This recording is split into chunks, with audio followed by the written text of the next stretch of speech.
climate change and the humanospheric sustainability in the blue earth and the green earth. So, as we know,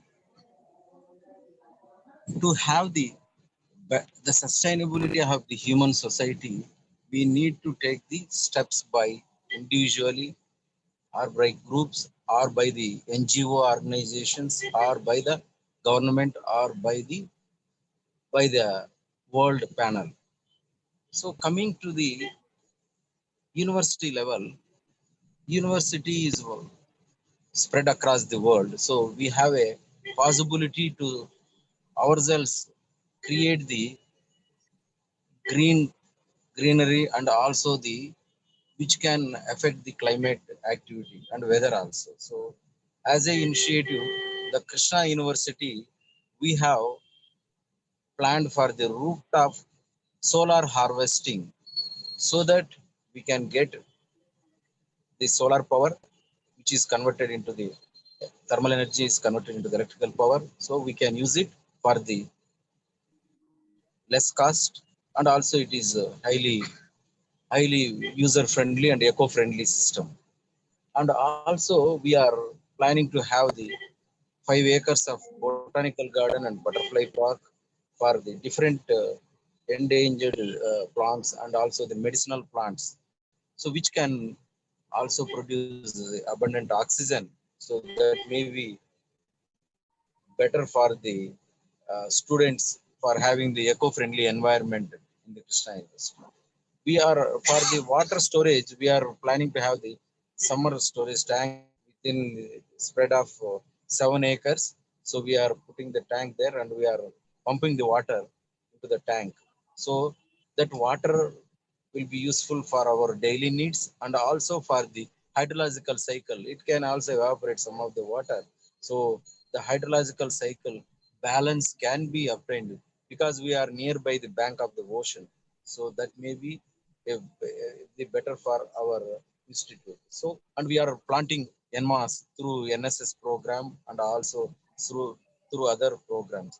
Our vibrant faculty are making drafting for half decade to 1 decade plans for the green campus and to be utilized for the our wards to have the to impart the better knowledge, better education, and better research in our campus. So this may be completed within a couple of years to half decade. So that is our near future plan. And now there are few more speakers are there. In at the end of the sessions, I will speak more about the global climate change and its vulnerability and its sustainability and how to combat with that and how to come back to the originality of the blue earth and the green earth.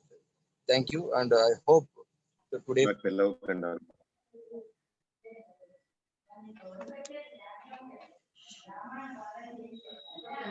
Thank you, sir. Thank you for sharing what Krishna University has already been doing to move towards green and sustainable campus.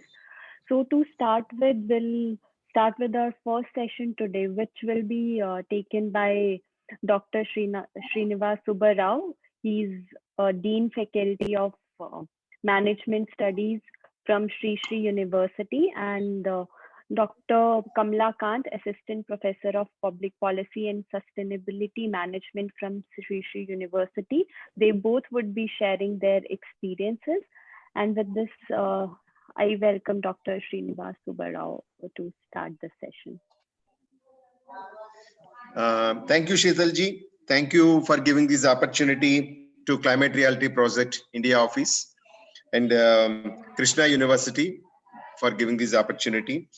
And first of all, this is a unique center, the Sri Sri University Resource Center on Climate Change and Sustainability Education and Practices is the first initiative, unique initiative of Sri Sri University along with the Climate Reality Project US and India Office to start a center with the blessing of the Puj Gurudev Sri Sri Ravi Shankar ji and the initiative of Mr. Al Gore, the former US Vice President, who is the founder of the Climate Reality Project. Actually, this is a result of a long felt need to create a think and do tank platform to engage business, NGOs, leaders from the government, business, and students and academic scholars to find and implement the collaborative solutions and innovations to deal with climate change and hence work towards a sustainable world order. The center has developed in association with not only Climate Reality Project, it is also associated with the Sparsh Foundation of JK Paper Mills, Odisha. The major inspiration of this center is that Pujya Gurudev, because he has done a lot of initiatives in the world and by way of river regeneration, solar power, green campus, organic farming, and efficient use of energy and all. Because we have started this center in 2019 and initially with the Climate Reality Project, we have done some workshop to the students about the importance of the climate issues, how it is important to the day-to-day life. And we have formed an advisory board with a consisting about the national, international experts in the field, irrespective of the area, because there are the people from the Odisha Corporate Foundation and JK Paper and the UNDP and TERI and NIFT and the three people we are actually working in this center. That is myself, Mr. Kamalakant Das, and Mr. Prafulla Dal, who is the general manager CSR of the JK Paper Mills. Actually, we three people are working on this for the last 2 years. And what we have done, that will be explained by colleague Mr. KK Das, who is also part of this thing in that. Actually, we are mainly focusing on the education, practice, implementation, and engaging the industry engagement, society, and ranking. Because of all our efforts, today we are in the 12th position in India and 416th position in the world rank of UA Green Matrix World University Ranking. And we received the Green Champion Award from the Indian Green Building Council, IGBS, and Best Agribusiness Management Award, and Green Campus Award from Government of Odisha for the year 2016-2019 also in that. Actually, we are creating the climate change and sustainability education as a part of syllabus in all the courses of our university, either UG, PG, and the PhD in that, because we are also offering the research in this particular area in sustainability. And in all courses, including it may be in a yoga or it may be in a business administration or maybe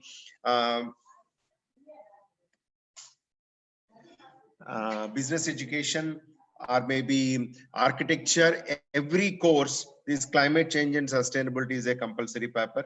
In the management department, which I am heading in that, we have a separate paper on the corporate environmental responsibility. Generally, many universities are making corporate responsibility, where corporate environmental responsibility and sustainability education. My colleague is teaching that particular paper. And recently, one of my scholars also submitted the thesis on the corporate environmental responsibility of Paradeep Port, how the port activities are making it that. And we also done filed patents on the climate entrepreneurship, which is got the listed in the patent office in that. Like that, in the education we are doing and all these things, and the ranking also we are doing in that. Not only education, because we are more focused on the outcome-based education. That what we have to do it in our campus itself. I will tell you a small example what the small initiatives we have done in that. Because just like what Professor Krishna Reddy told about the solar panels, in the same way we are also doing that. And all our taps in the hostels and student rooms and kitchen and everywhere, we are using the nozzles in all the taps. Thereby we minimize the wastage of water. And we are having a capacity of the 3,000 students capacity mess, and the canteen it is there in that. Whatever the food is wasted, we are educating the student to minimize the waste. Still some percentage food is wasted. That food we are converting into the manure. We have installed a small machine there. We are converting it is a natural fertilizer. And within the campus, we are doing the organic farming. Actually, our campus is a 200 acres campus with a completely rocky land. At the time when we are taking that land from the government of Odisha in the 2000, 12 when we are starting the courses, in the entire Rocky Land, we are having only one tree. Today, we have received the Best Green Campus Award from Government of Odisha with having more than 80,000 trees are there in our campus.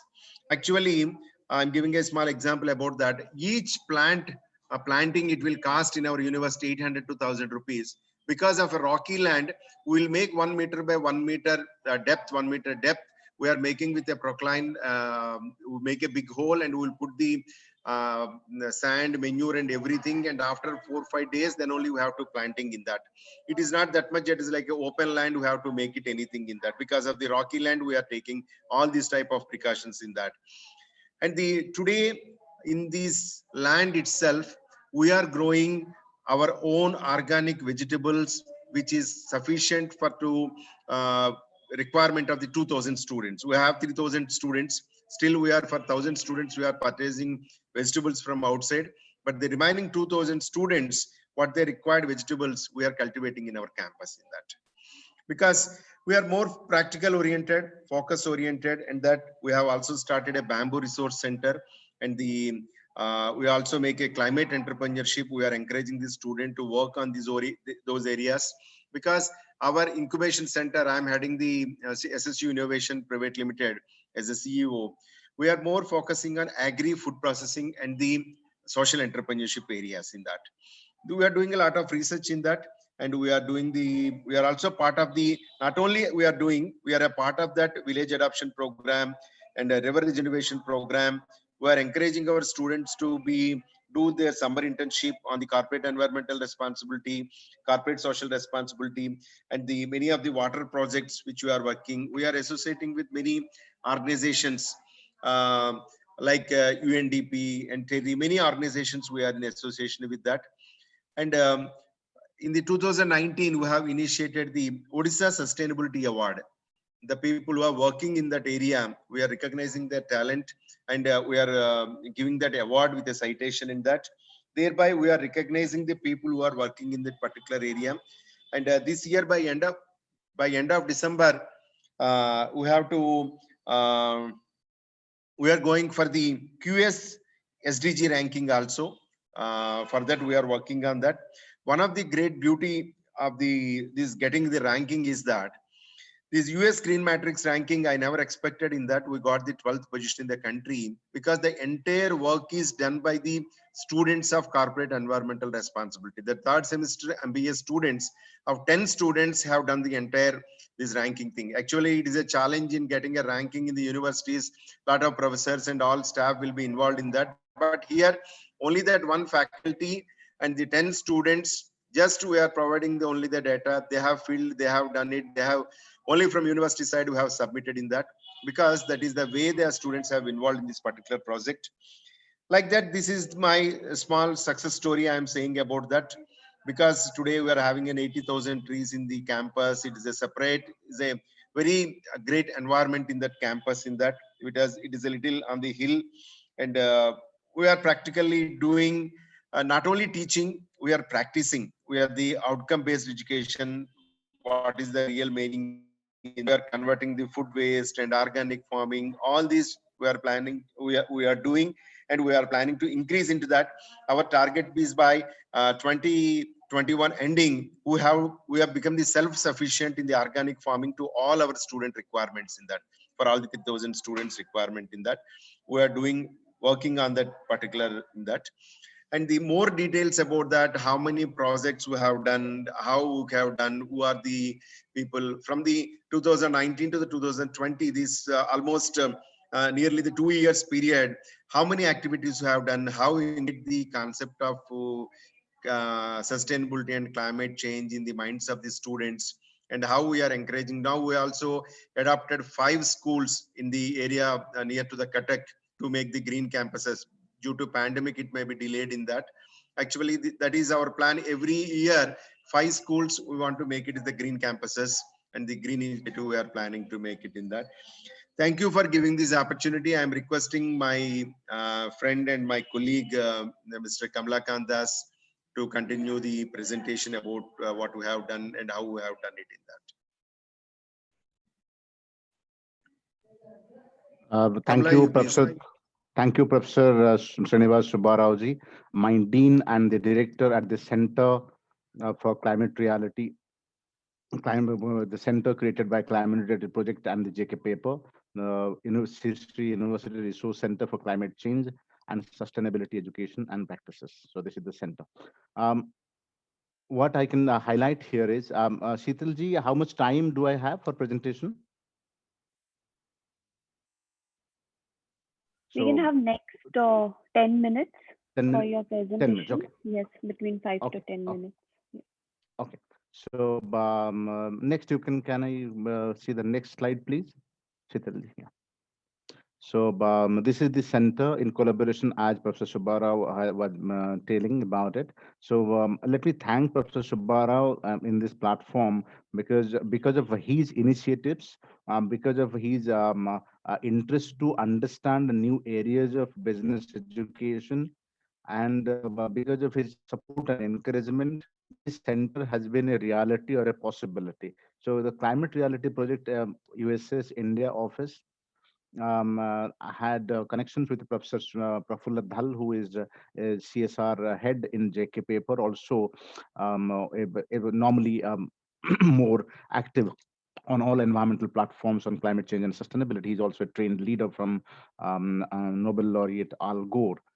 So in that network, we got in touch. I was working with JK Paper. Then Professor Srinivas Subbarao knew about the work, about the CSR work at JK Paper, and then we all met. So this is how the interaction happened, and this is kind of an institution building process where Professor Srinivas Subbarao took the lead and telling everyone, why can't we think of something where a global institution like Climate Reality Project and a local institution like JK Paper and Sri University and academic institution create a platform where people can be engaged at a global level. So this is where the idea came from, and this suggestion came from Aditya ji, who is the head of Climate Reality Project India office, that we should create a resource center where training, teaching, training, certification, executive training, advocacy, publication, translation, all that can happen. So the name credit goes to all of them, but Aditya ji was the one who suggested why not to go ahead as resource center.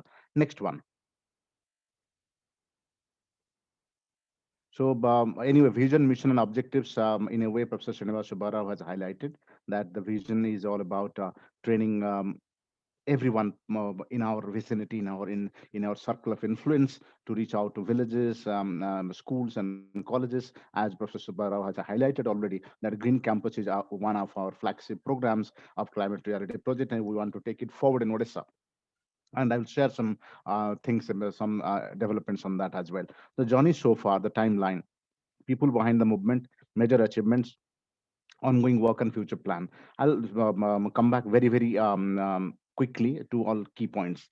So journey so far is, actually we started with thinking about whether we can bring in business education is normally something which looks at outcome orientation, as Professor Subara was talking about, that if I'm getting trained in a particular kind of skill set, how that skill set is going to be useful when I enter into market. So and then water and business, how to relate that. So a lot of things are related to climate change, which impacts society as a whole and business in particular as well. So we wanted to give this insight from a from a perspective of water conservation. Then the first session, I'll go back to the annual report and talk about that a little bit. So from there it started talking about why water is important for every MBA students to understand, in not just in the personal life, which is a personal connection with water, but also in the context of the society and business. So that is where the discussion started in January 2019, and the center gets launched by Gurudev, His Excellency Sri His Holiness Sri Ravi Shankarji, but in September 2019. So it took around 9 months to build up that tempo and let everyone know that here is something that people are coming together and working. So this is what Professor Srinivas Subbarao is highlighting. So major highlight was Gurudev launching that center, and afterwards getting the Green Metrics Award, the UI Green Metrics Award. I will show that a picture to you. And third was doing that national symposium on sustainability in practice. So these were three major achievements during that period of time. Apart from that, because corporate environment responsibility and sustain the paper I'm teaching to my MBA first year student, our MBA first year students, we have brought in, though I'm not a climate change and sustainability technical expert.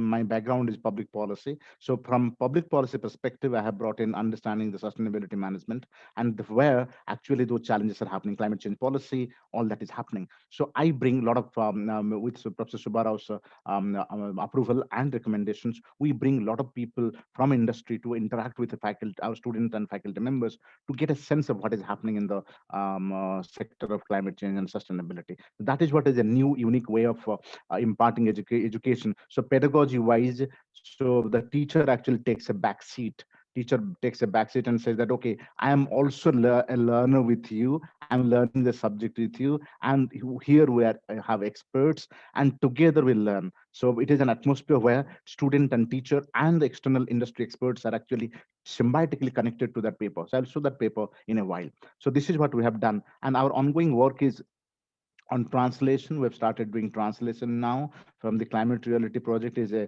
actually has got fantastic material on both English and Hindi in both languages. Now we're translating that to contextualize to the Odisha context. So that is the ongoing work that is going on to create climate awareness among people in NGOs, in schools, in universities, in perhaps among the political leaders and legislators. And you'll be happy to know that government of Odisha has been keen, and Minister of Environment and Forest has shown keen interest to understand how can they help in green campus and teacher training programs. So they have shown those interests, and we have been following up that. So sometimes the government's engagement takes time, but also from MPs and MLAs, the interests have come that what we can do along with the center.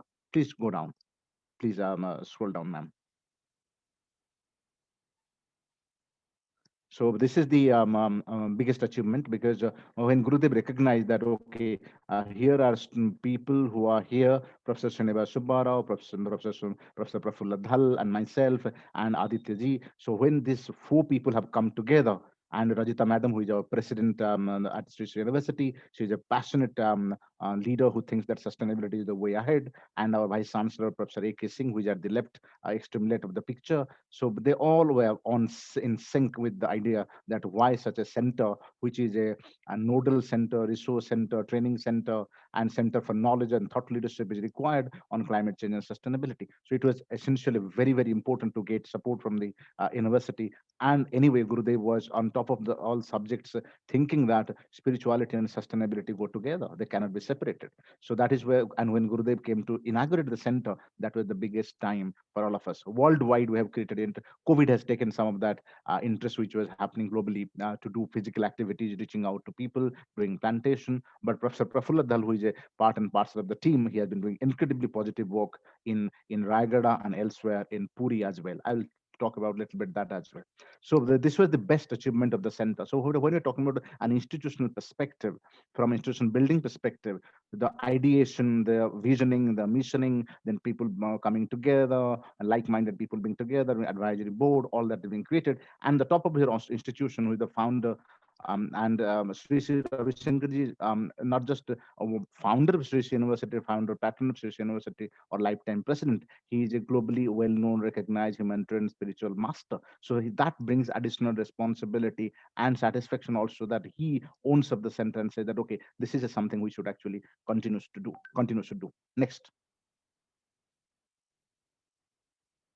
So this is the metrics that Professor Srinivas Subbar was talking about. Can we go to UI green metrics?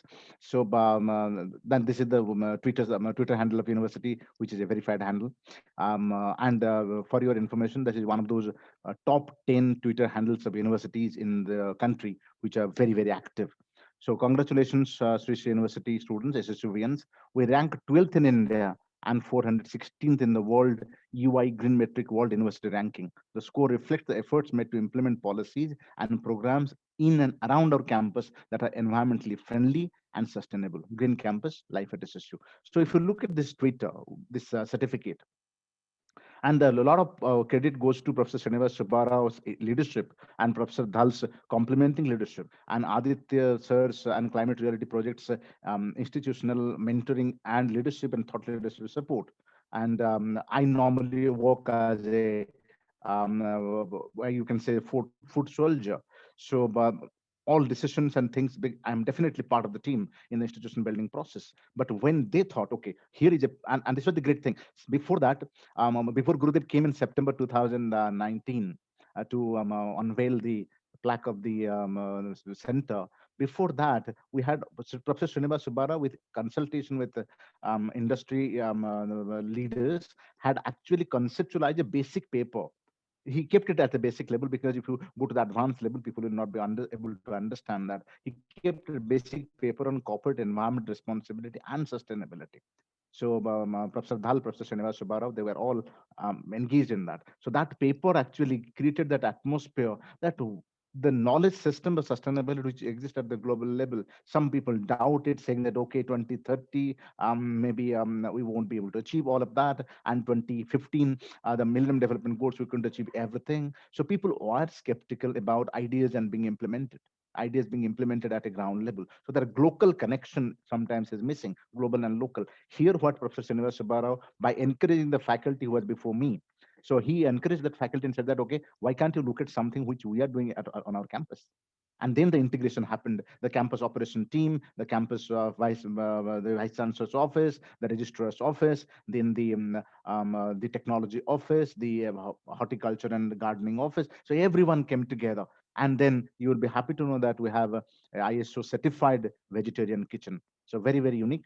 Not many universities can perhaps achieve that very quickly. So this is a startup university, and it believes in green thinking and green practice. So green thinking with within and green practice beyond your body. That means in the on campus, green practice and green thinking within your own personality. Means vegetarian, and then talking about peace, talking about non-competition, talking about collaboration, talking about co-creation. And Professor Srinivas Subbarao should be credited also with this concept of developing a new, you can say, concept of developing a startup culture in the university. So he has been able to create the startup culture, and also he's gearing those startup initiatives of students towards sustainable startups. Say that why you can't have green startups. And Professor Dhal has been talking about why we can't have a zero budget entrepreneurship where the climate entrepreneurship can take lead. So these are certain things why I'm discussing all this, because it is a thinking process. Center is an institutionalization process,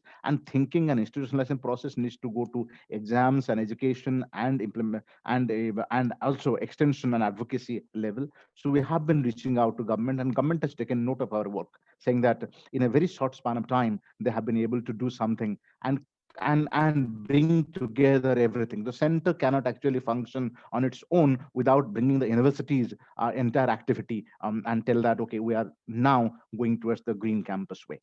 Next, another 2 minutes.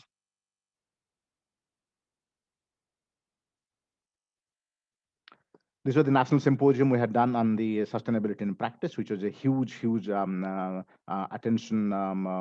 We got a lot of attention globally as well. And this is the Climate Reality Project's website, which actually highlighted the symposium as well. Next.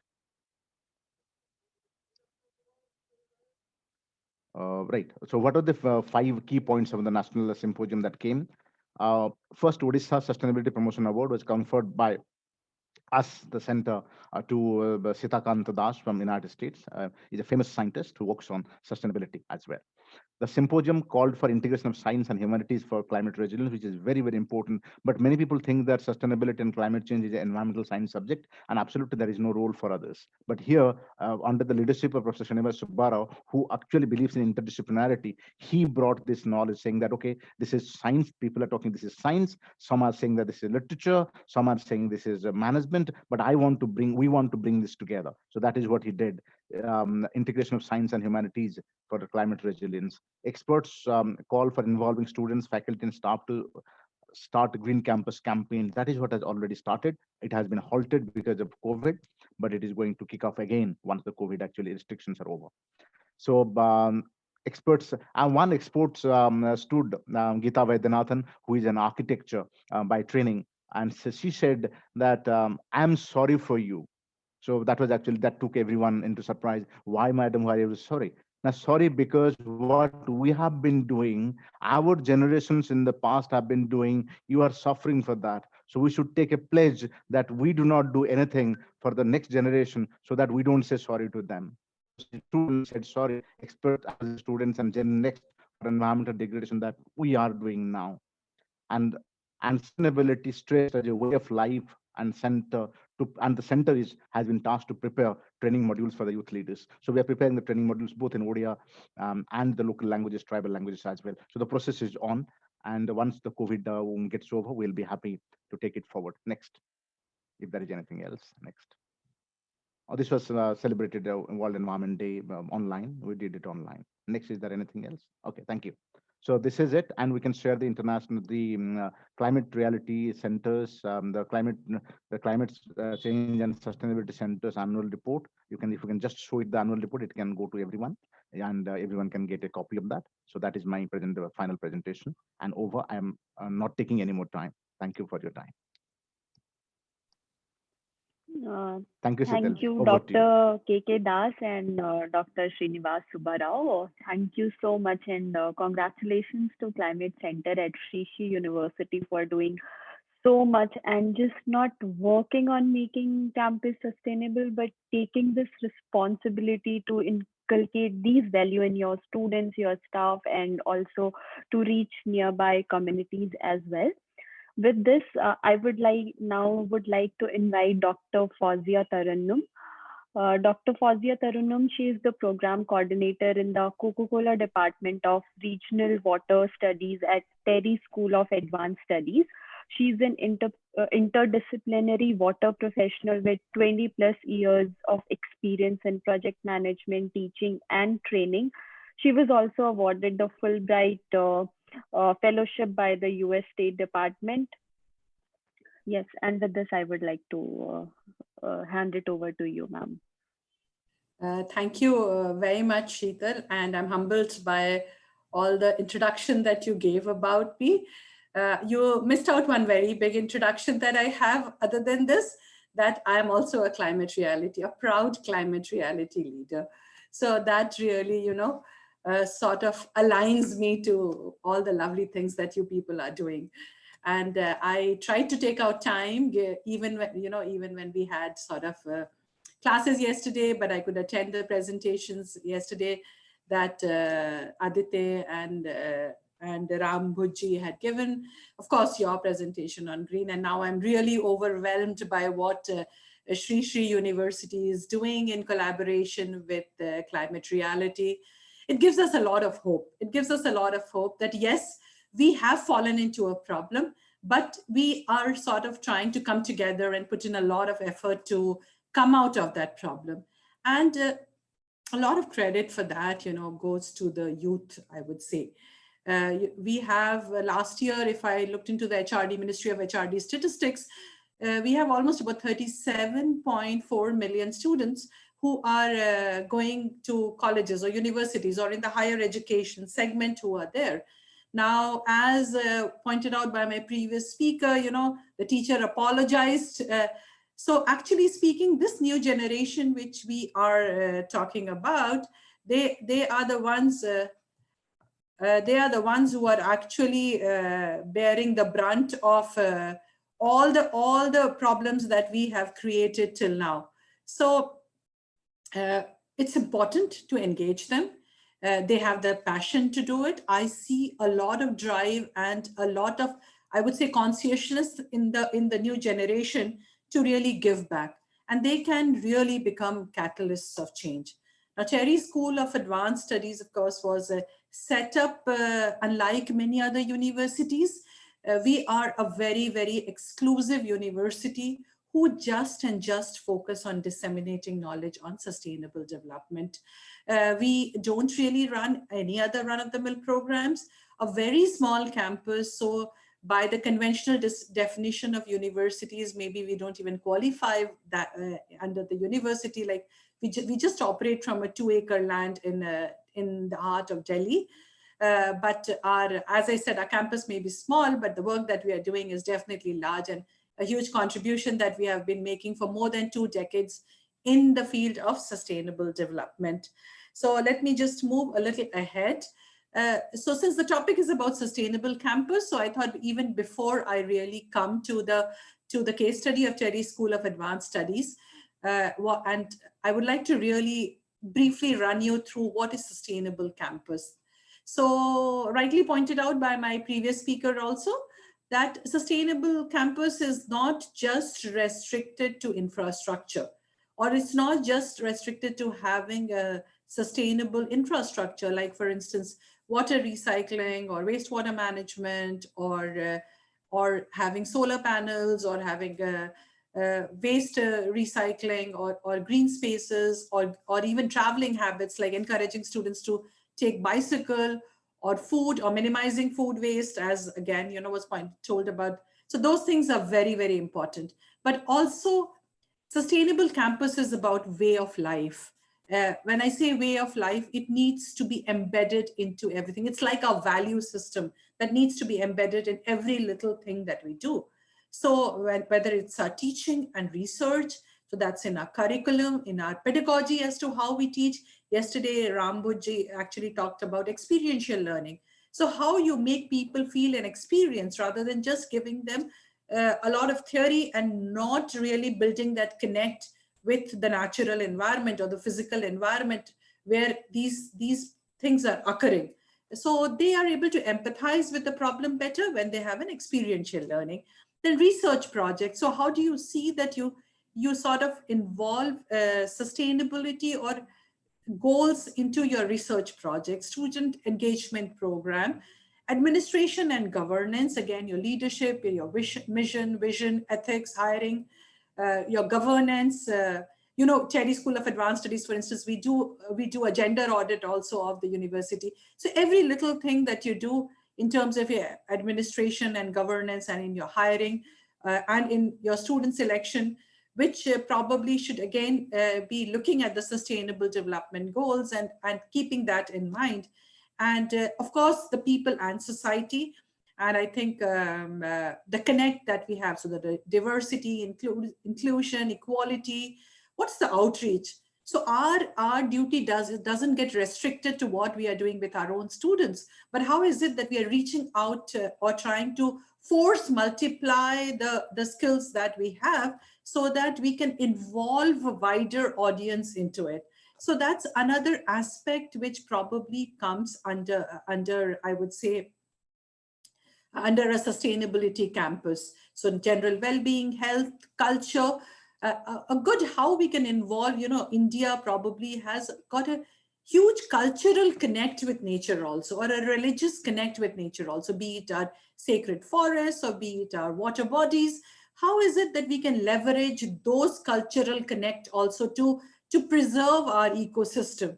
So trying to bring in all these 4 dimensions together, and then coming up with a campus which we probably say it's a sustainable campus, which is there. UNEP has come out with this 4-step framework, which is there, and probably if need be, I can share with Krishna University and anybody else who wants it, where it talks about that if we want to head towards sustainable campus, we need to take 4 steps: emerging, progressing, leading, and established. So emerging is basically, making a commitment. So even that is very important, that you commit yourself that, okay, I want that in the next 10 years, I would like to make my campus sustainable in all respect. And then you do the recruitment process, you make a plan, you have a theory of change established where you say, okay, this is my plan, these are the activities, this would be like immediate outputs, and then this would be the outcome, and then the impact. So, and then continuously keep monitoring and evaluating what you are doing to ensure that this is not just one-off activity, but it becomes, again, as I said earlier, it becomes a way of life. We don't know any other way of life than a sustainable way of life. So that becomes very, very, very crucial, which is there. I can see my screen getting stuck. Okay. So Terry School of Advanced Studies, now coming to the Terry School of Advanced Studies, the mission of Terry School of Advanced Studies is accelerate the transition towards a more sustainable world through a creation of knowledge and building human capacity. Terry's, we have about, like it was established in 1998. We moved to our green building in Vasant Kunj in New Delhi in the year 2008, and we have been there for almost about 12 years. We have 6 departments and we have 2 centers which are there. And these departments, if you look at, they are more on business sustainability, biotechnology, natural resources, regional water studies from where I come, the policy studies, energy and environment, and most of the courses that we have, which are being offered by these departments or even by the Center for Legal Studies, they are all around environment and sustainability. Like for instance, we have an MSc program in water science and governance. We have MSc program in environmental resources management. We again have a program on climate science and policy. We have an MBA, business sustainability. So for that matter, we have an MA sustainable development practice. So if you look at the programs that we have are pretty unique in their own way and are all very interdisciplinary program. As I said, our campus is a green campus, and where we are looking at both water and waste management systems. We have energy efficient infrastructure, which is there. We have an earth air tunnel.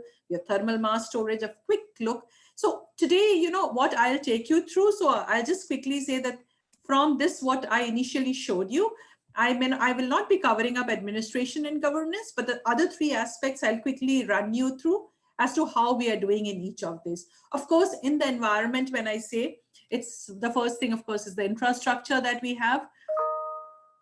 And as I told you, we have a green infrastructure. Quickly from these pictures, if you can see, and let me see if I can sort of pull out. So here, if you can see this, so here we have a lot of natural lighting that comes into our system. And this particular tower that is there, actually it's a tower of earth air tunnel that we have. So the fresh air gets sucked from here. It goes to a certain depth within the earth's surface, and then it runs roughly about 100 meters where it finally comes where it cools down, and then it's finally pumped into the academic block. So all our cooling of the academic block is through the earth air tunnel.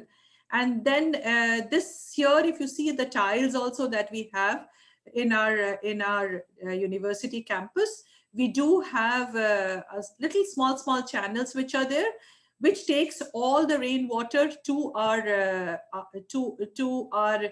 drain that you see here on the periphery of our building. And here, so it all moves into and goes to recharge the groundwater. We do have a recharge well, which is there at the gate.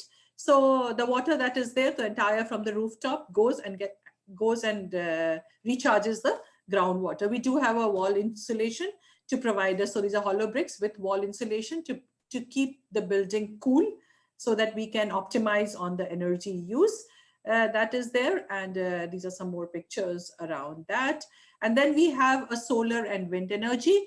So the solar energy capacity as of now that we have, these solar panels that you see this side, we have is roughly about 48 kilowatt and it caters to about 13% of the electricity requirement of our administrative block.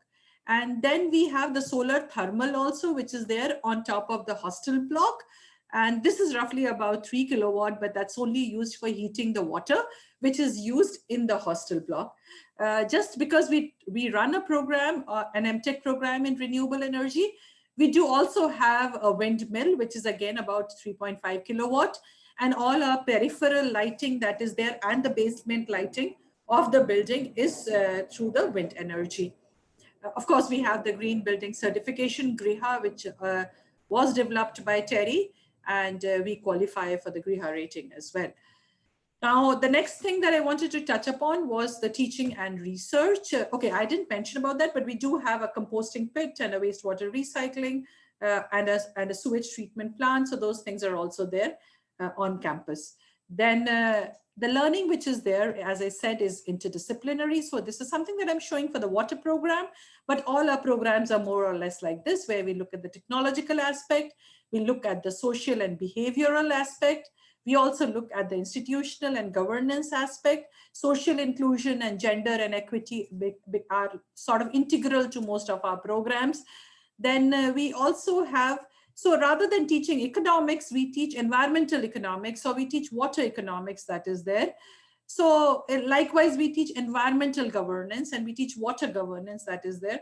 So a lot of our programs, they are around the conventional subjects, but more focused towards environment and sustainability.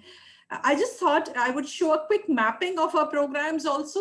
So how our programs get linked to the Sustainable Development Goals. So one is like I was talking, but then we do have a direct and indirect link with literally all the Sustainable Development Goals. And most of our departments sort of have been either instituted with the support of corporate or some multilateral organization, or have been involved in large number of projects with different organizations. So again, in education and research, these are just few of our projects again that we are talking about.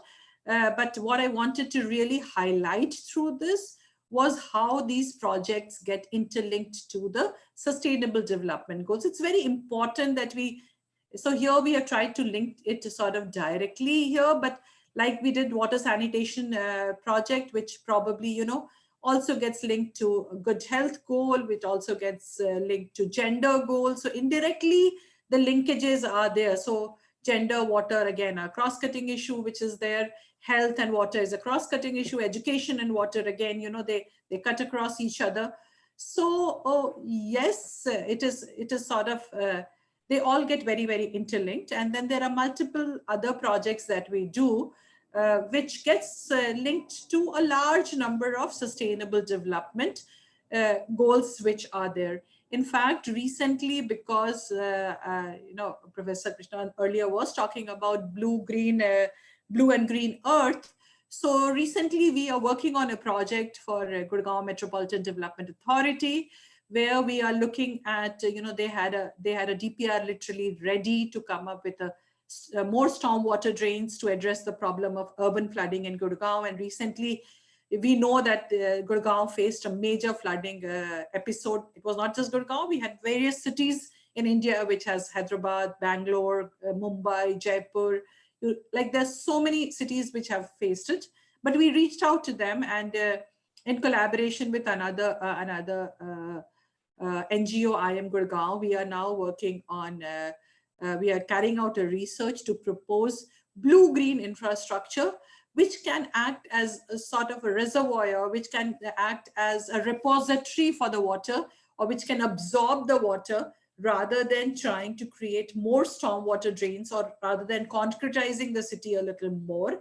And then probably, the more we concretize, the less we lessen the scope of water getting recharged.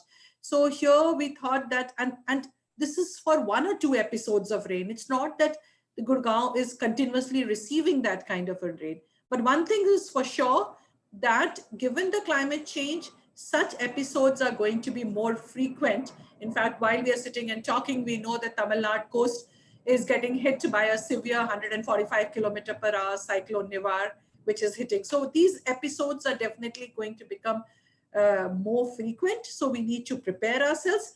But do we really need to concretize? Is something, as academic institutions, it's also our role to carry out research and propose plans, or help different government bodies and implementing agencies as to what are the steps that they can take. So we have a huge role, I would say, in terms of doing this. We do engage with a lot of government departments. Like this is one program that I'm trying to highlight here, where we ended up training about 217 people from the government department. Very interesting picture, that emerges here and catches the attention of everyone. We had no intentions of putting those jars on the head of men, but they happily did that, and they took that picture. So that shows, the desire to, even they are willing to sort of contribute to equity if they are given an opportunity to do that. So we engaged with different departments of the Ministry of Water Resources, and not just in Delhi, but we also looked at the other departments in different parts of the country. And we trained a lot of people in how to make water policy and water intervention measures more gender inclusive. This was another project which we did on WASH, which was again, it did have a research component, a lot of research component, but we also ran a national water competition.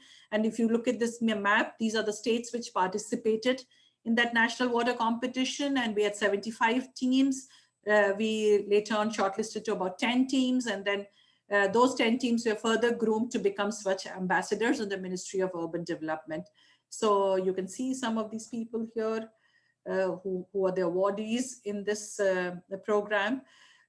We do keep engaging with climate reality very often. Since I have this dual role to play as a Terry School of Advanced Study faculty and the program coordinator of the water, but at the same time, I also have a role as a climate reality leader. So we had come together and recently ran a program on online training on rainwater harvesting, where we had almost about 170 people who participated, not across India, but even from countries like Afghanistan and neighboring countries. There were people who joined with us. We also ran a program on Google Earth sustainability program for teachers. We trained 34 teachers across different schools in India on how they can use Google Earth tool, given the current situation of COVID, and not to make teaching monotonous, how Google Earth tools can be used for integrating sustainability. And there were teachers across courses. There were even a French teacher, an English teacher, a Hindi teacher, a mathematics teacher, social sciences teacher. They all came together and they developed such phenomenal tools using all these, Earth Engine and expeditions and Earth Engine apps. So and then we have this very peculiar program, which we call the School University Network Program, where we, on a regular basis, keep engaging with school students, but at the same time, we use our master's students for these programs. So it's actually a student-driven program where we as faculty members are more like facilitators of this program rather than actually, conducting the program, and our master's students come forward and do these programs. Again, we have done with many schools across Delhi. And then another program that we did in partnership with UNEP and the European Union, which was called Mini Bliss, Building Learning and Sustainability Science. This was more with the government schools, or more with the underprivileged schools that we said, and who don't have an opportunity. And we did with 30 schools, and these were like 26 in Delhi and 4 in Hyderabad, and trained almost about 900 students sensitized them in different aspects of sustainability. We also gifted them with a solar lantern in this program. And we also tried and maintain a gender balance in this program. We are a member of SDSN Youth, so UN Sustainable Development Solutions Network Youth Initiative, and wherein our students keep conducting a lot of programs. So we do have a Twitter handle, but they are on Instagram, they are on Facebook, and so this picture that you see here, this is a picture of Climate Reality 24 Hours of Reality walk that we did last year. On 24 Hours of Reality, and where we went to the Sarvodaya school and we did some activity with the school children on air pollution. So we love engaging with people outside, but a lot of programs. The SDG Hub literally observes all the event, very vibrant. I would say the group that is there, if you visit our Twitter handle, you will see when we had the EIA thing, they ran a tweet chat. On the national education policy, they ran a tweet chat, and multiple webinars we recently they had a webinar on Transgender Day. So on different aspects of sustainability that we keep doing. So these are again some more SDSN events that you see. We went to an underprivileged school called Gurukul in Gurgaon, and we did this event there. Here we did it with the Sri Ram school students. If you can see these young children, we taught them composting and we played with them some SDSN game as well. all contributing to different aspects. Eco Club, during this lockdown when they were really struggling, we were all thinking, our students came up with this magazine called Vasundhara, a beautiful magazine that they come out, they curate, make it, contribute. They have been recently, the next magazine, they have interviewed Medha Patkar, and her interview is going to come. But again, doing phenomenal work in terms of not just the magazine, but different aspects. So they have like sustainable Saturdays where they come up with little clues, what we can do at our end, and a lot of initiatives. Again, if you can follow them on Twitter, Eco Club Terry School, Terry SAS, you can actually see a lot of things that they have been doing as well. Another program that we are part of the network, Prosper.net network, and we did a program on sustainable energy for transforming lives availability. This was in 2016. But our students on a regular basis, they go to different countries also to attend these programs. This was the emergency walk that I was talking about that we did on the 24 hours of reality. And let me tell you, all these banners and posters that you see here, our students have painted this on the cartons that they collected from the canteen. And these were like some used flex that we have. They used that to create the banner.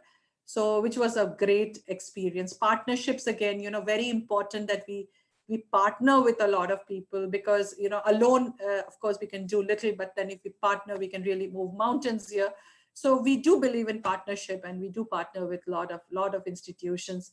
We are, as I said, we are part of Sustainable Development Solutions Network, Prosper.net network, United Nations University Network, and many other networks, because we feel that that's something that we are, our network is our net worth.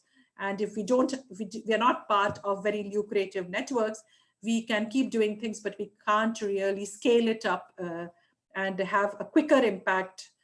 And the process may be very, very slow. This is something which is the latest thing which I wanted to share with you. Is we are also the regional coordinator for Youth and Education Alliance for UNEP. And recently the UNEP has come out with this book of green nudges. The link is here, and I'm sure maybe Sheetal will be sharing this presentation, or I can also put this link in the chat box, and you can use this link to access this book. It's an amazing book which actually talks of little things that each one of us can do in our daily lives and in our university campuses to make, because it's not very difficult. Sustainability, the jargon that we keep throwing and making it very, a ghost, like a ghost in the room. So it's not like that. It's simple, attractive, social, and we need to act timely. So that's very important. So this is about a little book of green nudges. Today is the last day to register. So in case you want to register for being a pilot campus for that, we have registered, and we really would like more people to come forward and register for this. So if you would like to register, then I'll put this link in the chat box also.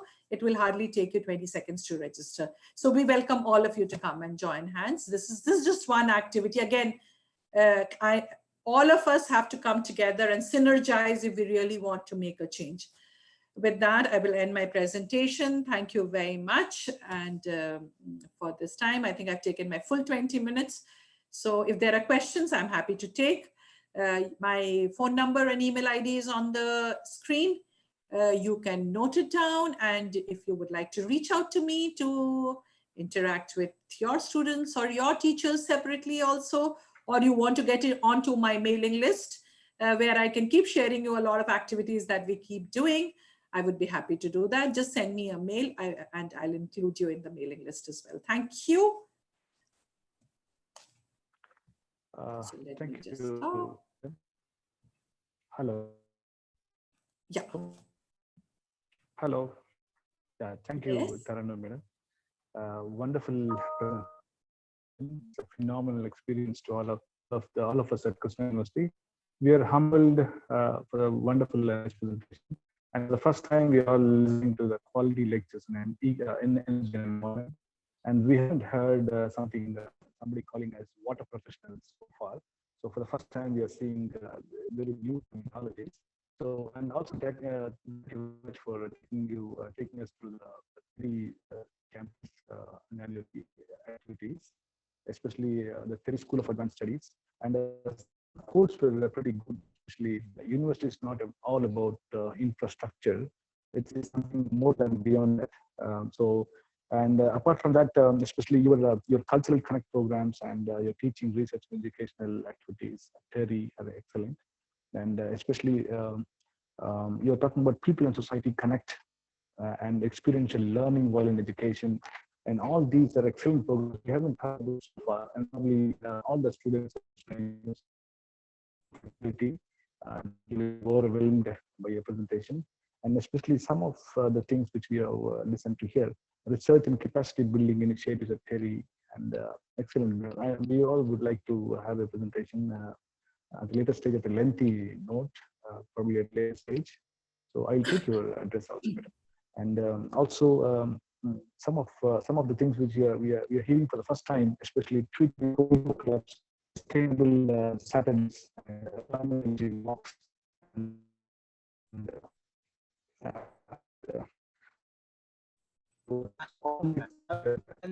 very much overwhelmed. So thank you very much, and thank you for the wonderful. So Thank you. thank you, madam. So it's Professor. Thank you, madam. Thank you very much. Thank you. It's Professor IK5. Thank you, madam. Yeah. Professor IK5, are you on, sir? Professor IK5? Hello. Sir, So let me Dr. just introduce Dr. IK Pai is having some internet issue. He's trying to join via phone call. So let me just give him a call and find out if the sound is fine from his side or not. Yeah. You can get now. With me. Yes, sir. So your Mm. voice is cracking, but I think they are able to hear you, but it's not very clear Yeah. at moment. Is it okay now, Sheetal? See, very Yeah. Is it okay now? Is Professor IK5 is there? Professor IK5, are you there?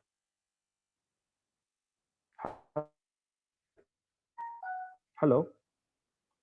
Can you hear me, Sheetal? Yes, sir.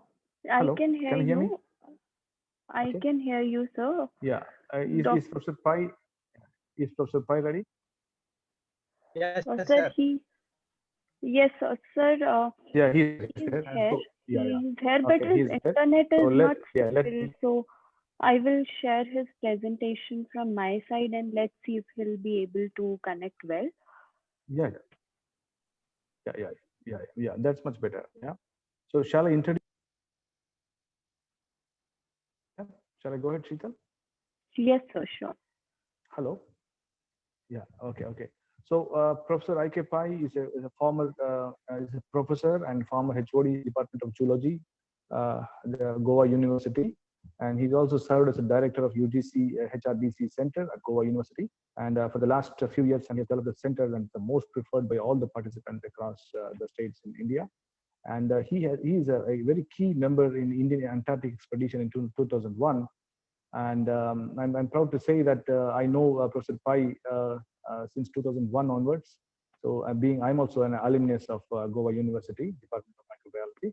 So I happen to talk to him on a lengthy note.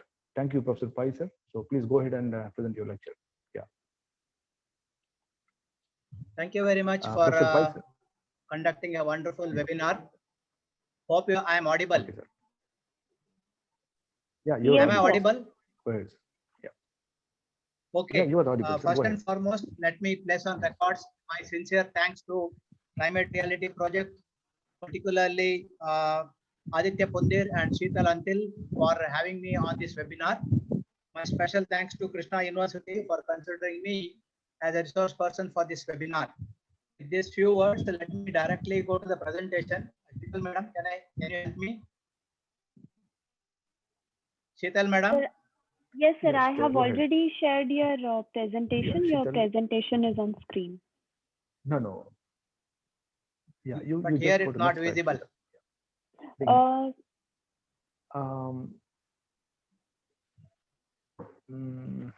Can others? Hello. It's not visible to me. Whether others can see it? Yeah, we all can see it. Sir. We We can all can see. see it. You can go ahead. Yeah, we all can see it. Yeah. You can go ahead.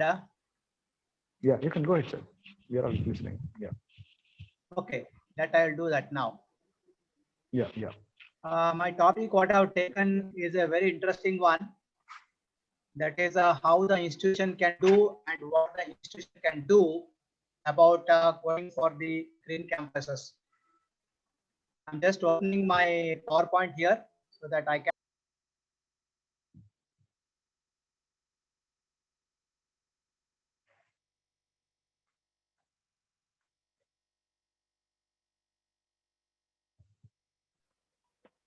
I think we have lost Professor Pai again, but he's back. He's actually trying to join from phone because internet is not stable at his end. Okay. So shall we wait for 2-3 minutes and until he settles down while giving his presentation? Yeah. We'll just wait for 1 or 2 more minutes. Yes, sir. Let's see if he'll be able to join. Yeah. If not, then we will record his lecture and send it to all our participants so that they can hear him later. Yeah, that'll be much better.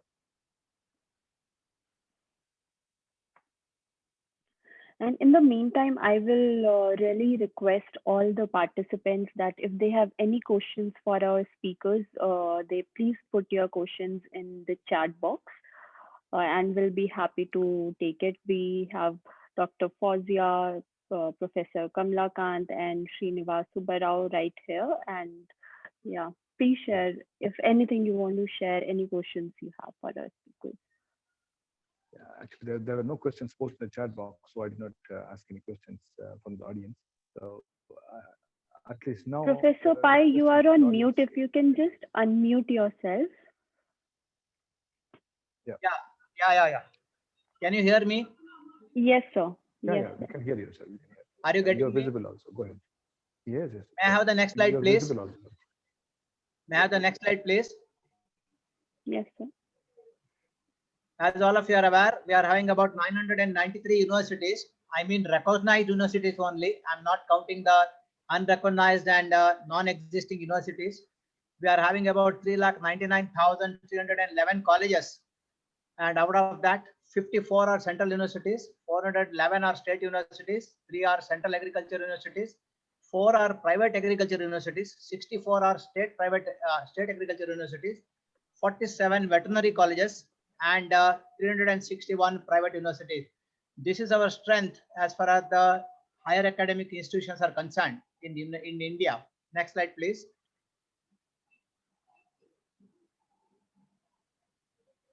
Sheetal, madam. Yeah. Yes, sir. If you think of, you can compare the universities. You can compare the universities based on various aspects or parameters. First and foremost is the area wise. If you think of area wise, it is a GB Pant University. It's having about 10,000 acres, whereas CCS Haryana 8,645 acres, BHU 4,000 acres, Hyderabad University 2,300 acres, Punjab Agriculture University 1,510 acres, Nehu 1,22725 acres, Aligarh Muslim University 1,155 acres, and Bangalore University. These are the largest campuses what we are having in India. This is only with regard to the size of the land size of the university. Next slide, please. Next slide, please. When you talk about the Green Campus Initiative, some of the institutions like Center for Science and Education, that is CSE, has begun an initiative to bring together colleges and universities from across India to commit to greener their respective campuses.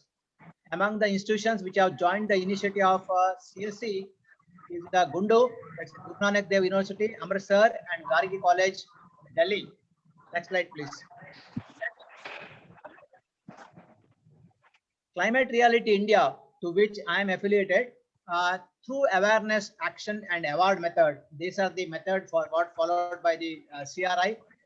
They enable the schools and colleges to conserve natural ecosystem, natural resources like water, biodiversity, optimize energy efficiency, manage waste, and educate about the climate change and sustainability while addressing well-being of the students as compared to conventional education institution. This is their modus operandi as far as to keep the environment, I mean the campuses green and clean. Next slide.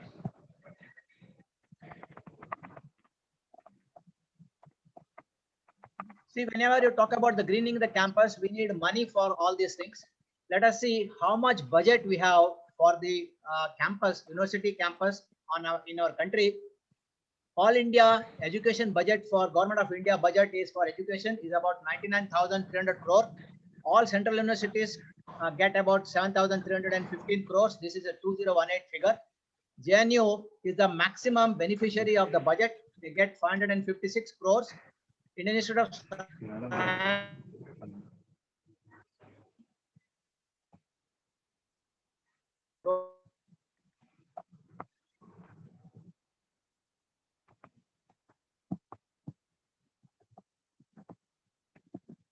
top non-capacity, and from this budget they have to translate the for green campus to improve the infrastructure. Next slide.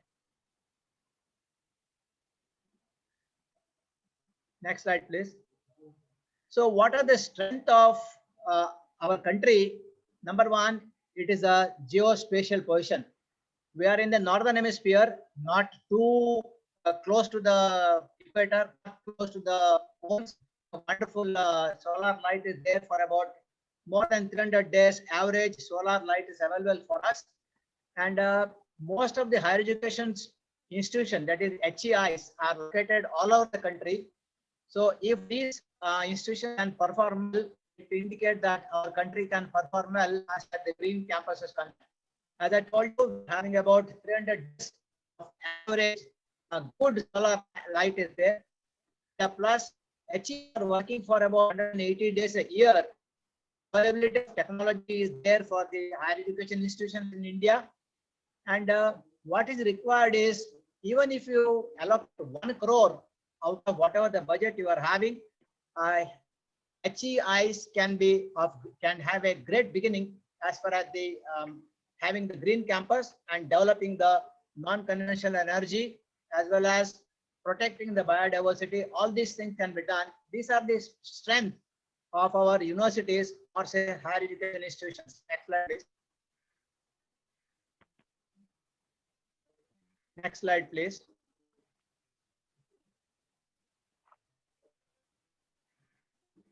The one more point about higher education institution is that they have either solar panels in the place where the land level or rooftop solar panels are available wherever land is limited. I am going to show you some of the pictures how the solar energy is being trapped in many of the universities or non-conventional universities.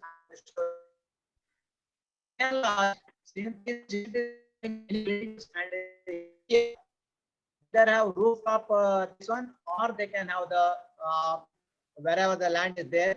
They can also have the great opportunity for PPP, public-private partnership models can be one can have PPP models so that industries which are interested in having the reaping the solar energy can have the panels in the university campus, because this institution may not have the place, particularly private institution may not have the place, but universities can or higher education institution can provide the place for them so that private players can invest, and it will be win-win situation for both, because the consumption of energy by university or higher education is only about 180 days in a year. Rest of the days university or higher education institution doesn't work except for the research activity. Governments can also make compulsory to have green campuses. There are only two ways to have the green campuses, either fear or faith. When you say faith, you provide incentive for the higher education institutions having the green campuses, or penalize the institutions which do not go green.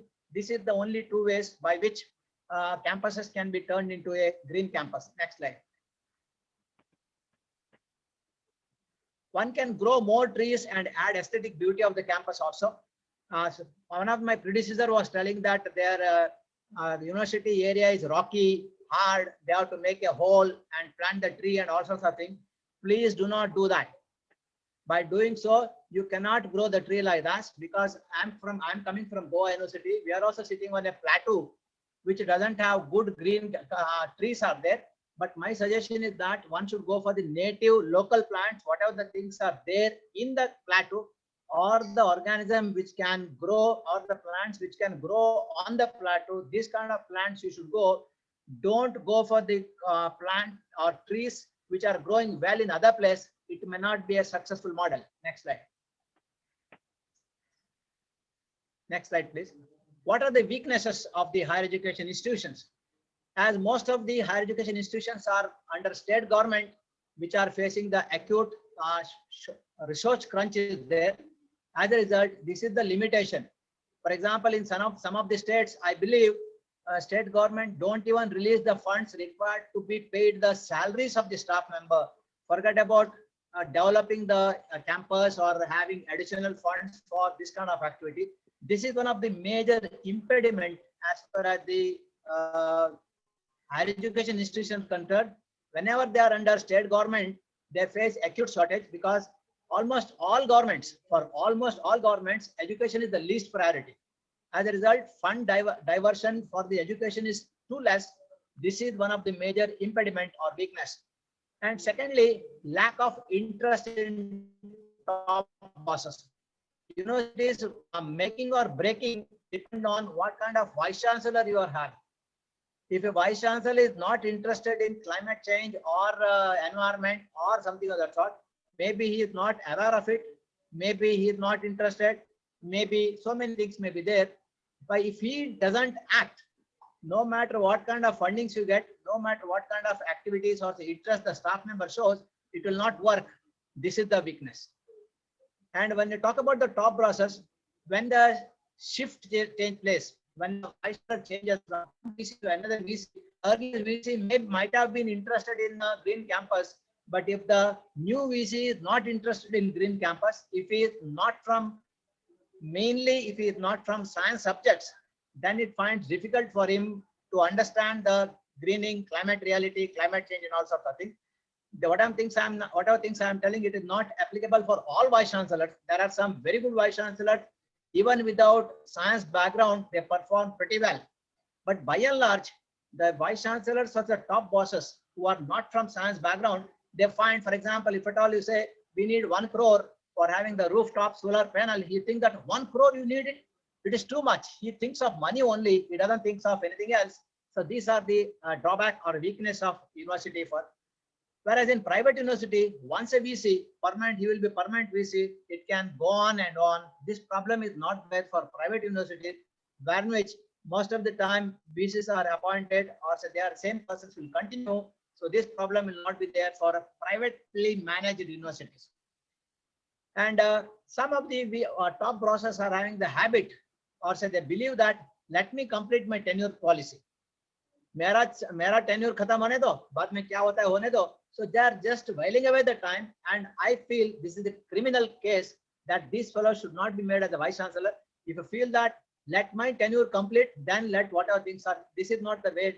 This is not the right way for a vice. So this is one more drawback, weakness of the HEs, higher education institutions, in having the greening the campus and other things. And last but not the least, closed mentality. When I was a student, there were no solar panels. Now why there should be solar panel and all kind of things are. If you are not willing to change, take it from me, you cannot progress. So there are some higher ups who are having the closed mentality. This is the very, very deadly and dangerous mentality for anyone. So these are the weaknesses of higher education. Next slide. Next slide, please. Coming to opportunities, it is a great opportunity for us now, particularly this is the very, very transition period. It is the opportunity for us to save our world. So as earlier presenters were telling that in one of the contexts, one of the senior person asked for forgiveness from the students because they could not save the environment. So this is a golden opportunity for us to save our world and this is the great opportunity we are having. We can reduce the carbon footprint and save our world by having the non-conventional and other kind of energy resources. And it also helps us to be self-sufficient with regard to the electricity or power. As many of you are aware that success of a country depend on is also counted by how much calories of energy you are consuming. That is also a yardstick to assess the success or unsuccess of the country. So we can be self-sufficient with regard to the electricity. If at all we are having non-conventional energy system, there is nothing called power failure, nothing called the shutdown, nothing called this kind of thing will not be there, and there will be continuous supply of energy for the entire campus. Or whenever you grow, whenever you generate more energy, you can sell it to your electricity board. This is the government of India policy, and electricity board will pay you. So you are earning some money from the whatever the electricity you are generating. As I told you, there will not be any power cut problems. There is nothing called billing every month, because most of the universities are paying at least nearly 10 lakh rupees per month as electricity bill. You can understand in a year how much electricity bill we are paying. If you convert that into the infrastructure development, this bill can be brought down. This is a great opportunity for us to do. The technology is available, and the cost of technology has come down drastically now compared to what it was about 10 to 20 years. Now it is a much reduced cost are there. And as I told you, excess power generated can be sold to the government. This also helps the HEs to earn revenues. This will help you to get a better NAC accreditation also. NAC grading ka time mein, this will also be counted, and you will be having added points for generating energy and selling it to the, you can sell it and make money also. This is the great opportunity for us. Next slide. Next slide, please.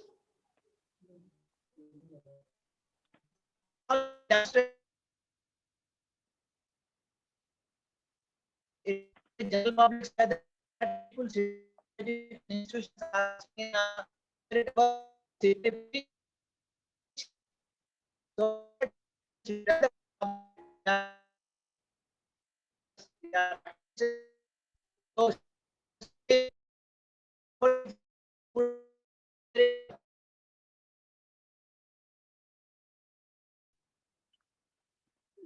Dr. Pai, you are not audible to us.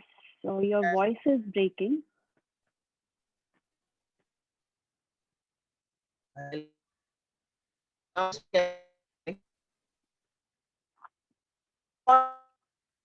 Dr. Pai, we cannot hear you. I think the connection is not stable at your end.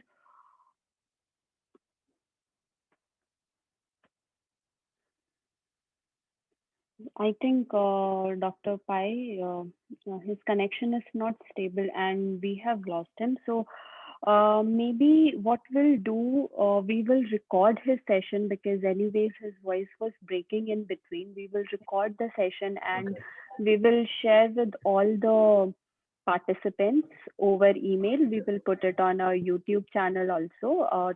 Today's session also we will put on YouTube, where if you want to go back and look for any particular information, you can do that.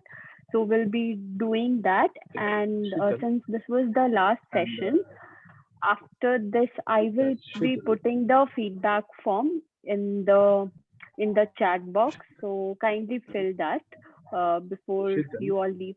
Yes, sir. Shital, Professor Krishna Reddy sir is online, and probably yes, sir. Krishna Reddy sir, are you there? Professor Krishna Reddy sir?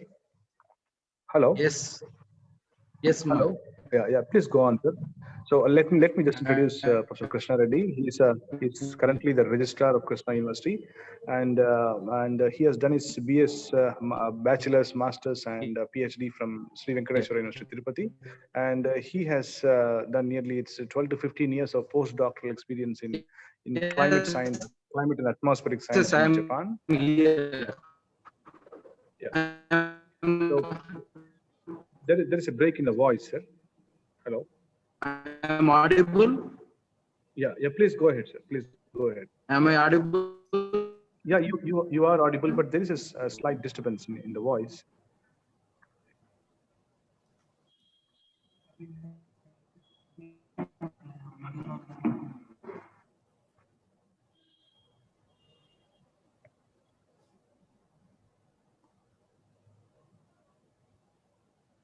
Hello, Professor Krishna Reddy sir. Hello, Professor Krishna Reddy sir. Hello, Sheetal. Is there any problem? Yes, sir. In the I connection? think his internet connection is not stable because I can see he is online, but having trouble with the internet But connection. okay. Meanwhile, shall we call Aditya Pundit? Yeah, Yes, is he sir. online? Yeah, please ask him to give a note. Yeah, go ahead. Yes. May Yeah, I please request Mr. Pandit to come and say thank you to our participants and speakers. Okay. So I hope there are no questions, Sheetal, for people for this particular session. For these particular sessions, no, I cannot see any question. Okay. There was one for Dr. Fauziya. She has answered that question live. Okay, thank you. Yeah, thank you, Dr. Fauziya. Yeah, she's very punctual. She's an excellent presentation also she gave. I really enjoyed it. And I'm really thankful. It was, I think, it was a very nice session. I was listening to it. I think Reddy Saab is back. no, he isn't back yet. Achha, Yeah. okay, he's in back. Okay. So it was. Yeah, he is back again. Yeah, Professor Krishna Reddy sir. Please say. Please. So, Pandit, would you like to speak first, or we go ahead? It's just a valedictory remark, so you can speak on. So probably after that, Professor Krishna Reddy will speak. Okay, fine. So it was a great session, and I really enjoyed listening to experts like Dr. Fauziya, Dr. Pai. Unfortunately, Dr. Pai's it was very, very unstable, but I'm sure everybody will enjoy. He's a great stalwart, and he has done wonderful work. And I'm sure Dr. Pai is going to keep, though he's retired from the university, but I'm sure he's going to keep guiding us in a number of years to come, how to move on the right path, I would say. And definitely, Professor Rao, thank you so much for taking out time from your busy schedule. I know Professor Rao is one person. He's got more than 20 balls to juggle. He's always doing so many working at 1:30, at 2 o'clock at night.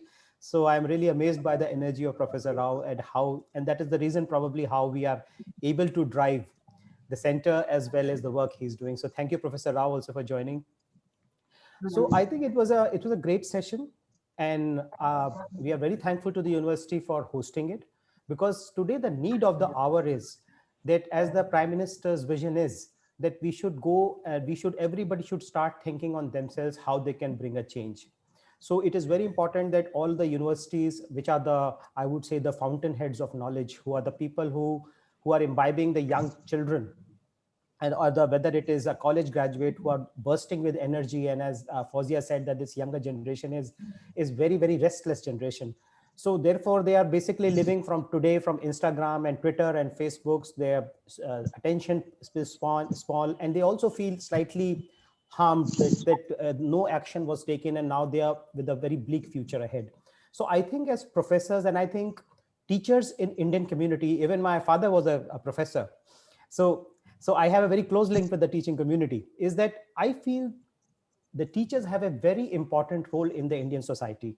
Like, as we also say that our Indian country is more about guru. We always take guru as above anybody else. Like, even they say, even is more important than your father and mother. It is your guru. He teaches you. And I think this cultural aspect which we have is still very much there in a lot of course, there will be 5-10% children who will disagree. But still a lot of young people, I find, they take the teachers very seriously. They take the teachers, they try to copy them. They try to imbibe the values which the teachers are practicing. So I think it's very important that our teachers and our professors, our the administrators at whether it's a university, college, or school level, they give the leadership. They give the leadership to move ahead towards a greener future. Because, as you all know, you are highly educated people, all of you, is that we are looking at a dead end. Because I'll tell you my personal story, that when I did my climate reality training with Mr. Gore in 2009, I used to always afterwards say, well, this is not happening in my lifetime. Yeah, your children will face this, our children will face this. And these are the examples I used to give. But in last 10 years, I have seen it is happening in our time. It is happening now.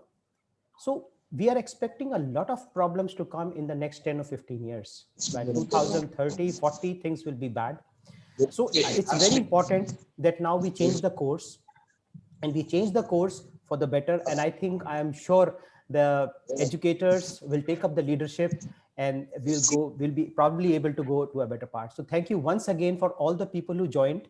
We are really thankful to you for joining, and please take the message forward, and please try to have as many green campuses as possible. I'm not only saying that you should go with only climate reality as a green campus. Do whatever you can. It's not necessary.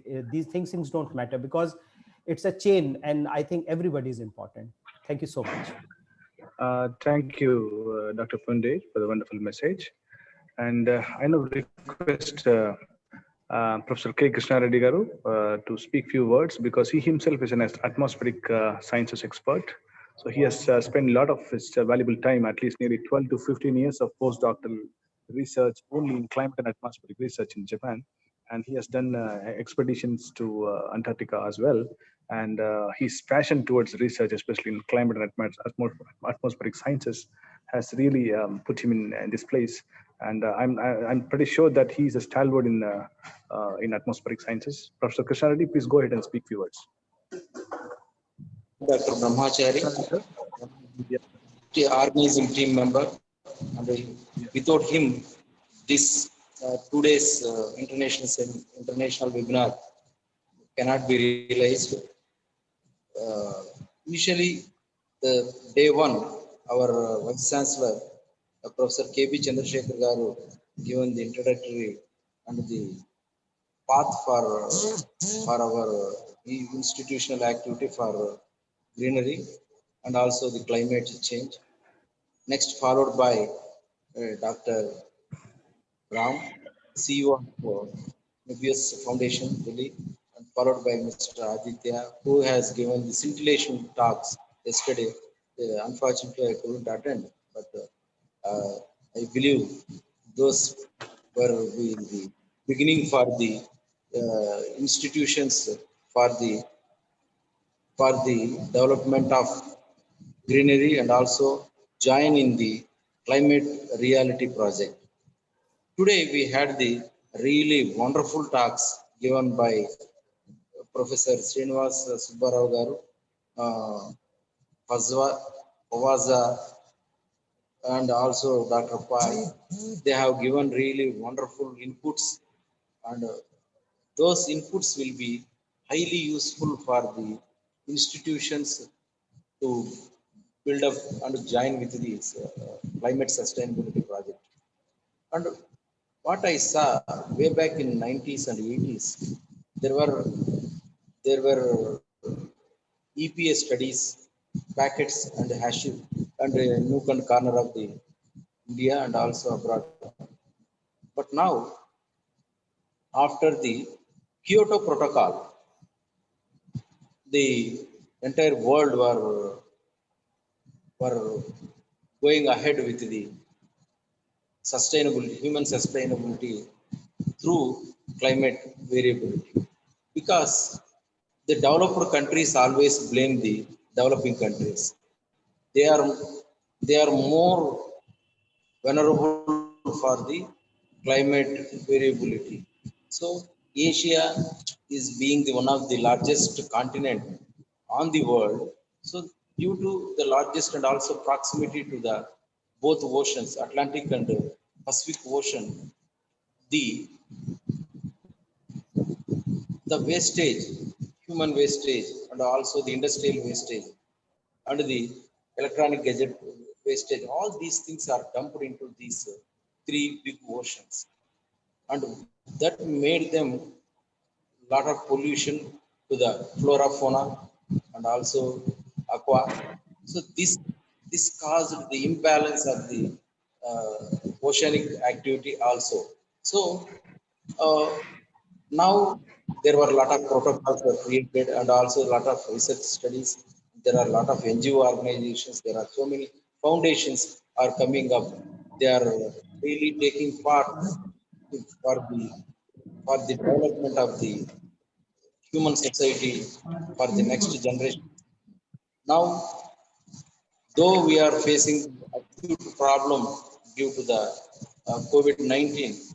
Still, many places across the world, lots of research and also lot of activities are going ahead for the humanospheric activity. So we, as a part of this system, we are also planning to establish a research center with the collaboration of the those what we had with the uh, the climate reality project. We are planning to have the Bandar Research Center, Bay atmosphere, weather, neutral, and advanced remote sensing techniques for aquaculture. So this center we want to establish, and along with this we want to put at least one incubation center for the science. So this will be very good opportunity for us to share our knowledge and our stakeholders for the climate reality project in India, because this will be a better initiative if we join with the multidisciplinary and interdisciplinary activities. Definitely, Krishna University will also get the immense benefit from this activity, and, especially people like Dr. Brahmachandra, who is very much fascinated for research. Brahmacharya and his group, he's headed a big group. Definitely, they will be come into our plan, so they can also sort out a yearly plan and a half decade plan and a decadal plan. And a roadmap will be shown by him to the Bandar Center, and also for the sustainable growth, inclusive growth of the research in Krishna University.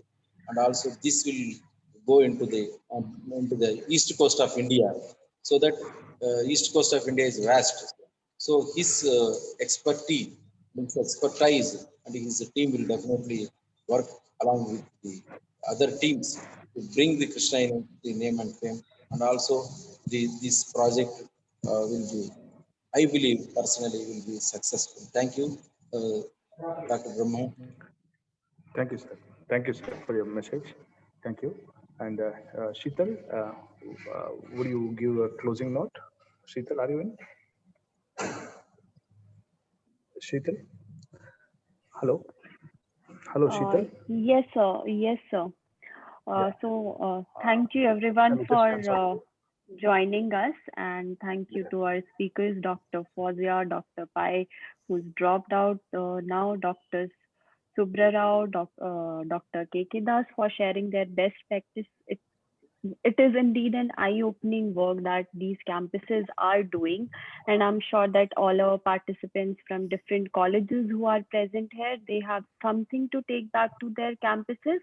So also I'll request all our participants that do share what steps they are taking in their campus towards becoming green and sustainable. We would also love to hear from you also. So you can write back to us at india@climatereality.com, or I have also put the feedback form in the chat box. You can also share how you felt about the session, what are the things you wanted to share us, but you couldn't because of the webinar mode. So we would love to hear from you through that. And also, if you have any query regarding Green Campus program, or you wanted to get in touch with any of our speakers, please let me know. I'll be happy to help you. All our sessions would be there on the YouTube channel. You can simply search Climate Reality India, and you can find these sessions there. You can go back and listen to it. Thank you once again. Thank you, Dr. P. Veera, for getting in touch with us and organize this, help us in organizing the webinar. Thank you, everyone. Thank you. Thank you. Thank you. Sheetal. Thank you, madam. Thank you, everyone. So I will get in touch with Dr. Fauzia Taranu, madam. So we would like to have an extended session for 2 hours for our students and teachers here. So I'll take your address, madam. So Thank you. It'll be an honor. I would be happy to do that. Sure. Thank you, madam. So I sincerely thank our Honorable Vice Chancellor, sir, Professor K. Chandrasekhar, Professor Krishna Reddy, Registrar Krishna University, Professor N. Busha, Principal, and all our teachers, our department colleagues, for extending their support, and especially my student friends in the department, and especially Sheetal. She has taken a lot of pain in collaborating with me and doing a wonderful webinar with the Climate Reality Project. And we are very much fortunate, and we are humbled to listen to your presentations, especially on energy and environment, and especially sustainable campuses and creating eco-friendly campuses. And there are several colleges who are working under Krishna University are also participated in this webinar. I'm pretty sure they also must go ahead and do some kind of eco clubs and some kind of partnership and networking programs with related to energy and environment. And I'm pretty sure once they are done with any of their developments, probably we can get in touch with the Climate Reality and organize one more webinar with the colleges as well. Thank you for all the participants and all the speakers, and thank you very much for making it a success. Thank you, Sheetal. Shall we call off a day? Yes, yes. I'll formally end the webinar now. Thank you, everyone. Can you please